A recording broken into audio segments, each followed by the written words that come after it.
ልሳ ደርሰናል። እንዴት ናችሁ? እንደና ናችሁ? ያለው አልሐምዱሊላህ። እንዲሁም ክርስቲያን ወገኖች ሰላም ብያለሁላችሁ። በእሳት ተቆጣጣራችሁ ሰላማችሁ ብዝት ይበልልኝ።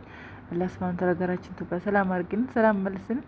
ዛሬ ደግሞ ሀይሚን እንደምታያት ጸጉሯን እንትን ቀይራ ጥቁር አድርጋ፣ በነገራችን ላይ ጸጉሯ ስታተቆረው ደስ ይልበታል ማለት ነው። የእንትኑ ነገር ምንም እንትን አላማረበትም ነበር። ይሄ ማሻአላ ነው። ጥቁር ስታደርገው በጣም ነው የሚያምርባት እና ቆንጆ ናት።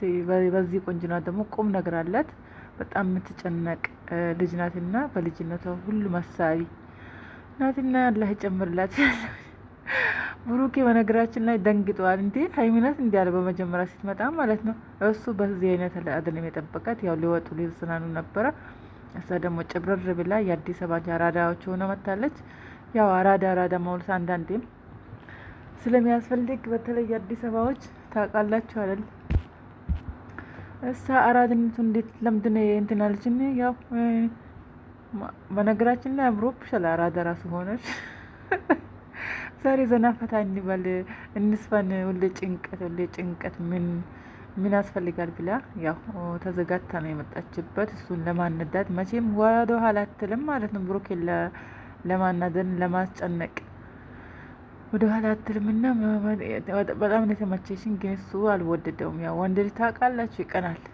ቅናት ሰፍሮባቸዋል ወንዶችና አሪፍ ነበር ቆይታው። እንግዲህ ለማንኛውም ለቻናል አዲስ ከሆናችሁ ላይክ፣ ሼር፣ ሰብስክራይብ ማድረጋችሁን አትርሱ። ለፈለፍኩባቸው ቅርታና ቻናልን ሳድጉት ላይክ እና ሼር አድርጉት፣ አይከፈልበትም። ስለምታደርጉን ደግሞ ከልብ አድርጌ ነው የማመሰግነው። ሀይሚዬ የኔ ቅመም የኔ ውድ እህት በጣም ነው የምወደሽ፣ በጣም ነው ማደንቀሽ፣ አድናቂሽ ነው። በነገራችን ላይ ምክንያቱም በጣም ለብዙ ሰው ትጨነቃለች ማለት ነው እና በጣም ነው ማክብራት። በጣም ታናሽ እህቴ ናት እና በጣም ነው የምናከብራት። በዚህ አጋጣሚ አላህ ትልቅ ደረጃ ደርሰሽ ብለናል። እደግልኝ ተማንደጊ